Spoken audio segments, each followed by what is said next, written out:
Hello, everyone. I'm so pleased to be here with Transformers Ed, and I'm so grateful that you are sharing a small piece of your day with me, and I will try to make it worth your while. I'm Kim. I'm co-founder and host of Manufactured, a podcast featuring supplier perspectives on sustainable fashion, and you can listen to the show on iTunes or Spotify or wherever you get your podcasts. I want to offer a little bit of context because it probably sounds a little bit strange to invite somebody who has a podcast to come and speak on social responsibility. So I want to give a little bit of context. My academic background is in human rights. I got a master's in human rights in London. And I studied human rights because I was really interested in looking at ways of making global supply chains, especially the fashion supply chain, nicer places to work and, places that would have a better impact on all of the people that are involved in them. So after I finished my master's, I got a job in London, and I worked in London for a couple of years. And after a while, I just felt like production was such an abstraction. I didn't understand how things were actually made. I couldn't understand how decisions got made in garment factories. I also felt like I couldn't understand the relationship between different supply chain actors. So I decided that if I really wanted to be effective in sustainable fashion spaces, that I had to understand production, because production, after all, really is where the heart of the industry's social and environmental impact is. So in 2015, I moved to Cambodia with this vague idea that I would get a job in a garment factory. And thankfully, I had a little bit of experience in operations already, so managed to convince someone to hire me. And while I was there, I ended up staying for 5 years. And while I was there, I worked for 2 different production companies. And the most recent one was a company producing primarily for the luxury eyewear industry. And I left that job in February 2020, so just as the pandemic was getting underway. And while I was in Cambodia and working as a factory manager, I would say that pretty much all of my assumptions about what social responsibility requires were undone. I felt very strongly that supplier perspectives were misunderstood and underrepresented within conversations about sustainability generally in the fashion industry, but especially around social responsibility as well. And that matters because that's where the impact is. That's the industry's social and environmental impact is in production. That is what led me to start Manufactured, the podcast. And it's also the umbrella that ties the sort of broad portfolio of projects and work together that I do now. So that is a bit about me. And on that note, I want to get started. Okay, so what is social compliance? It's a big topic and not one that I can do justice to in just a couple of minutes, but I want to give you a bit of a whistle-stop tour. Buyers, so brands, have certain ideas, values, principles, standards, whatever you want to call it, that they want their supply chains to abide by. And they formalize these things usually in a code of conduct that their suppliers agree to before they start producing for that particular brand or buyer. And they usually cover things like health and safety, child labor, forced or compulsory labor, freedom of association and the right to collective bargaining, discrimination, disciplinary practices, working hours, remuneration, etc. And some brands will accept certifications instead of using their own code of conduct. So for instance, like SA 8000 is a social responsibility accreditation that you can get. And some brands might say, oh, we'll accept a factory that is SA 8000 certified rather than auditing against our own code of conduct. And there's a number of those out there, so you might hear about those as well. And then I mentioned audits once already, but social compliance audits are basically the way that brands or some other certification body comes in and checks whether factories are abiding by the things that they said that they were going to do. So in a nutshell, that is social compliance. So I want to share a little. So how did I experience social compliance? Well, I led SA 8000 certification for our factory, which again is a social performance standard. And I want to remind you that my background was in human rights, so I was taught that these accreditation schemes were a good thing and was totally prepared to accept that getting SA 8000 certified was going to make us a more responsible business. In fact, my experience was that it was a lot of work for only a little bit of value added, if any at all. And there were two kind of reasons or challenges that I had when it came to SA 8000 certification. But I think, I'm talking specifically about SA 8000 because that's what I experienced, but I think a lot of my experience could be extrapolated more generally to social responsibility and different approaches to that. But one challenge that I had was that I felt that these codes of conduct were very top-down and not very sensitive or to context, or there wasn't a lot of room or space for local knowledge. And that meant really a lot of tick box exercises that satisfied auditor and therefore brand requirements that didn't really add a lot of value. And I'm going to give some examples of that in a minute. But the other sort of big challenge that I had is that as a factory manager, I had to make really tough choices and compromises. And I often felt it was that a lot of the different pieces of the standard, so I mentioned forced labor, child labor, working hours, remuneration, there's all these different pieces or components of what social responsibility means, and that it was impossible for me to do it all. And so I had to make really tough choices, when there were times when different goals or different parts of these requirements actually came in direct competition with each other. And as a factory manager, it was up to me to kind of figure out how I was going to strike the balance. And again, I'm going to give an example in a minute.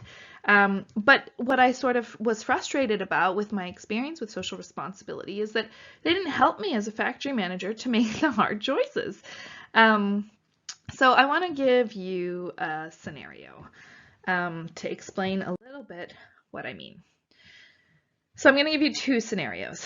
The first scenario is you imagine you're a factory manager and there's been a social compliance audit and the auditor has found a nonconformity. A nonconformity means you're doing something that doesn't conform with the standards or the code or whatever it might be. And the nonconformity relates to your factory's emergency meeting point. So your factory is in an urban area with limited space, so the only feasible meeting point is a small alleyway nearby.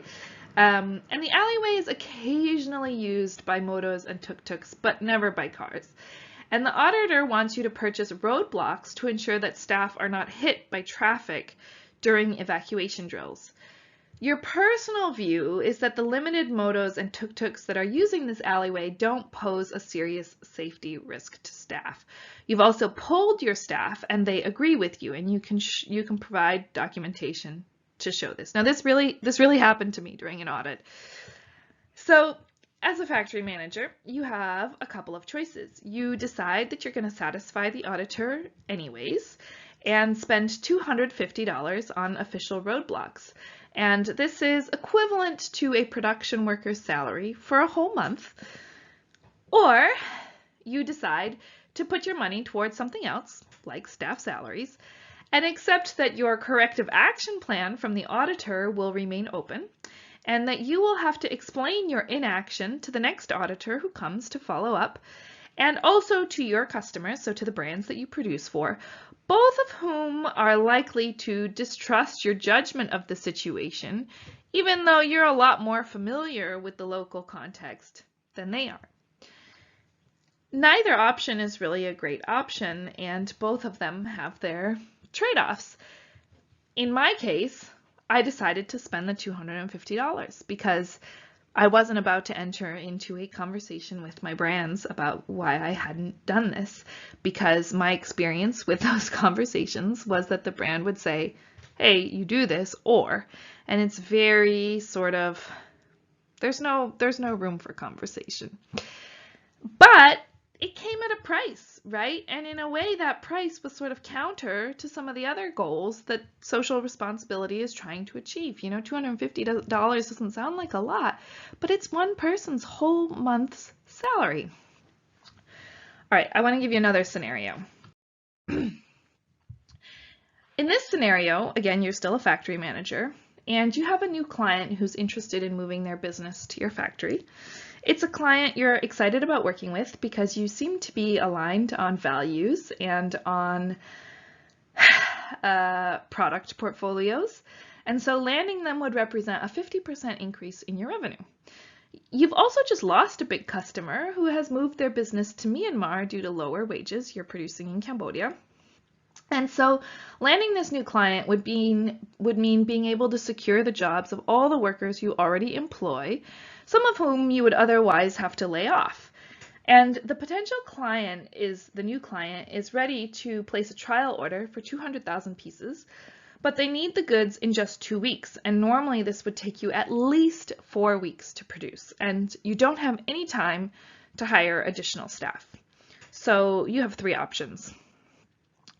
You decide to option 1. None of your preferred subcontractors are available at such short notice. So when I say preferred subcontractors, I mean subcontractors that you know well, and you know that they abide by, you know, all of the health and safety requirements that you value, but none of them are available. And so you choose to subcontract to somebody that you know isn't compliant. And this allows you to secure the jobs of the people that you already employ and buys you some time to recruit some new staff. So that's one option. Or you ask your staff to voluntarily work excessive overtime, compensated according to the labor law, and you promise time off in lieu next month instead. Or the third option, you say no to the order and you accept that you'll have to lay off some staff instead. So here you see a really complicated picture because there's a lot of, you know, I mentioned that these social compliance codes, they cover working hours, they cover remuneration, they also cover subcontracting and your relationships with your business partners. And so here you have a really clear-cut example of how, you know, if you go for one option, you are breaking the rules on working hours. If you go for the second option, you're breaking the rules on working hours, but you're securing people's jobs. You're giving people job security, which is another part of many social compliance codes. You know, in the third option, saying no to the order, you have to lay people off. Well, you know, that's not a great decision either. So I think the point here is, and this is a scenario that has happened to me. And so you just gives you, I think, a flavor of how complicated and messy these decisions are in real life and how not clear-cut they are. And so what? Well, I want to go back to human rights. I said I had a master's in human rights. And in human rights, we talk about competing rights. So a competing human rights situation is, for example, when legally protected rights are present sort of in both claims. So, for example, how do you balance individual rights against collective rights? Or say a gay couple wants to get married and another person says it conflicts with their right to hold certain religious beliefs. So it's the job of the courts and the UN treaty bodies to set precedents on how these competing rights should be balanced. And so my experience managing a factory was basically similar. There were different competing normative goals, and it was impossible to fulfill them all the time, to comply with everything all the time. And it wasn't just a matter of time or resources. It was that sometimes different goals or standards conflicted with one another. And social compliance rules required that I uphold X and Y, but upholding X actually compromised Y, and vice versa. And so conventional approaches to evaluating supplier social performance are absolute. Sure, there's emphasis on continuous improvement, and sure, it's recognized that different suppliers are at different stages of their journey, but still the assumption is there's one destination and we're all headed towards it, and that is doing it all. And so what I sort of started to wonder when I was a factory manager is, what if that's not possible? Or what if in the face of competing goals, we wouldn't all strike the same balancing act? What if we prioritize differently? And, a gold standard or an absolute standard, which is really what these codes of conduct are, doesn't really leave space for talking about this balancing act. And as a factory manager, that made me feel incredibly isolated. And it made me feel like I had to be really clear about my personal hierarchy of ethical values and priorities. What could I live with and what could I not live with? Okay. Meanwhile, all of this was happening. I was busy with social compliance audits, and the customers, the brands that I was producing for, there was one we produced in particular for one of our largest clients. We'd been producing for them for a long time, and over about a 10-year period, our prices were reduced by 30%. And you have to keep in mind that we were under pressure to lower our prices year on year, even though our expenses were going up, wages were going up, rightfully so. People needed to be earning more. But we also didn't get any increases in volume to sort of compensate for that, to be able to cover our overheads. But it's also not just about price, because the other piece of this that I think is often missing is that, like the factory, the supplier assumes all the financial risk. We front all the salaries and all the raw material costs without really knowing whether we're going to get an order from a brand. And the owner of the factory that I used to work for used to joke that, he was a bank, not a manufacturer, because we were paying people's salaries, and we were buying fabrics and raw materials probably 6 to 9 months before we ever got any payment for it. And so on the one hand, okay, that's a cash flow problem. But on the other hand, it's also about risk, and it's also about skin in the game. Because when consumer demand suddenly changes, blue is more popular than red, or maybe there's a global pandemic. But when there's a change in consumer demand, the brand has no money on the line. The factory is the one with all the money on the line, or disproportionately has the money on the line. And so, like, you look at why were all these orders canceled in the wake of the pandemic. Well, in my view, it's very simple. It didn't cost the brands anything, or it cost them very little. Whereas the suppliers are the ones who are sort of bearing all of that upfront financial risk.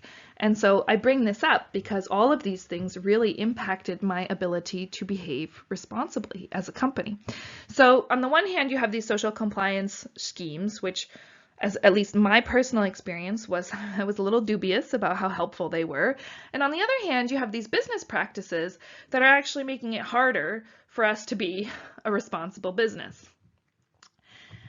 Okay, now that was my experience. Now, I think what is important to share is that I don't think I'm an anomaly.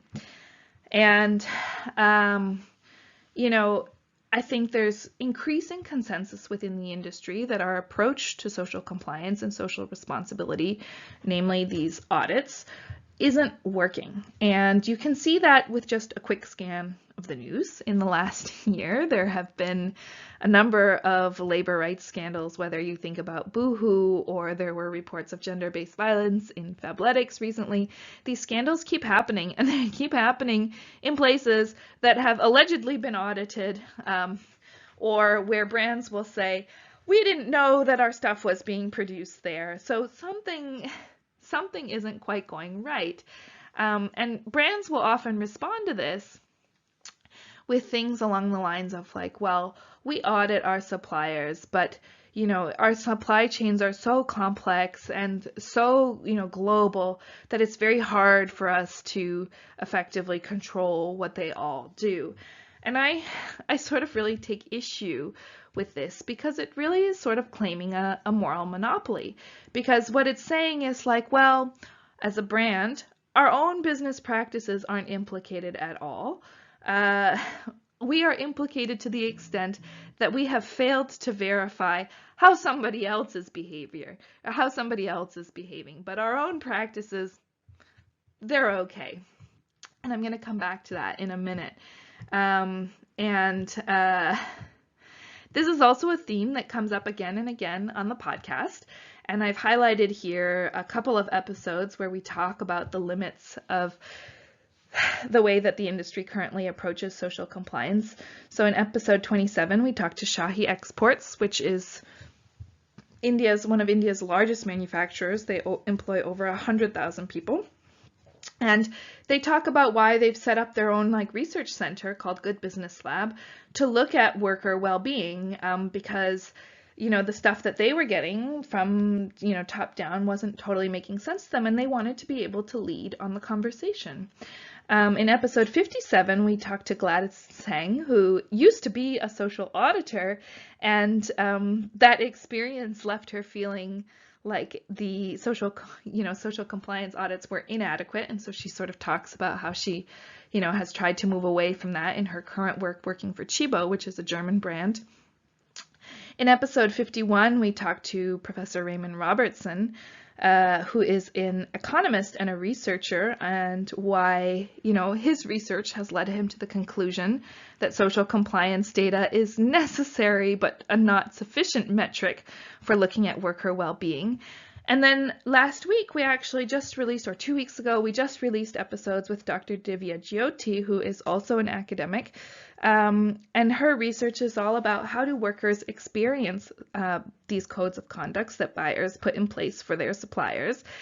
And her finding is that, they actually end up adding to the time squeeze that workers are already under. So if you're interested in learning more about that, I highly recommend going and checking out those episodes. And the last thing I want to say about not being an anomaly is that there's research that's just come out of Cornell in the last year, and I will share a link to this, that looked at 40,000 factory labor audits over 12 countries and 12 industries. And the number of violations found in labor audits was pretty much unchanged between 2011 and 2018 across all countries and all industries. So I think it's fair to say that there's increasing consensus that audits don't work. The question is, I think where there's less consensus is why aren't they working and what would be better? So I want to close by just sharing a little bit about my personal take on this. What do I wish that social compliance had been about instead? Now, for me, I wished that social compliance, I've said this already, had space for local knowledge and expertise, and for talking about the tough compromises that factory managers have to face, and should ideally give guidelines on how to do that. Now, the litmus test to which I held myself as a factory manager, my sort of ultimate thing, my gold standard, could I look myself in the mirror at the end of the day, was basically this question: how is my behavior impacting others as a business? And am I creating or contributing to, or in any way motivating the decision to behave unethically anywhere in my sort of world, whether that's my business partners, whether that's my managers who are working for me. And that was sort of could I look myself in the mirror at the end of the day and say, okay, there's been my fabric supplier has had a scandal. I'm doing business with them. Did anything that I did contribute to their decision to behave unethically? Yes or no? And, you know, if my answer to that was no, then I could live with myself. Now, that didn't mean that that fabric supplier wasn't going to go and do something unethical, but at least I could look at myself and say, this was not my doing, you know? And so, you know, one of the things that I wished when I had social compliance auditors was that people asked me about that, you know? So for example, let's go back to my raw material supplier. Did I pay that raw material supplier deposits? How did I communicate with them about forecasts? And how did I handle it when, you know, those forecasts were wrong? How did I distribute risk and reward with my suppliers? And so but no auditor ever asked me for evidence of any of those things. And when you zoom out and you look at due diligence legislation that's being discussed now, it's an opportunity, but it's also a bit of a risk, you know? Will we embed ineffective practice into law? Or is this a chance to really force all stakeholders to hold up a mirror and to take a hard look at themselves? Because at the end of the day, these problems are systemic, and we are all guilty. We are all implicated, and overcoming the challenges that we're up against collectively as an industry requires a willingness, I think, of each stakeholder group, suppliers, brands, and beyond, being forced to look themselves in the mirror and say, how is my behavior impacting others? And that's where I leave you today. Thank you very much.